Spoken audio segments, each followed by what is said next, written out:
1389ခုနှစ်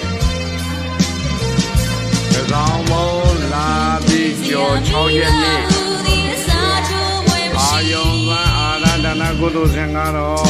တညောင်တောင်ပိုင်းရက်ွက်အနန္တဂိုင်းဝင်ကျေးဇူးရှင်များဖြစ်ကြသောပါခင်ကြီးဘုထွန်းတင်မိခင်ကြီးတော်ခင်ငိမ့်နှင့်အမကြီးဖြစ်သူ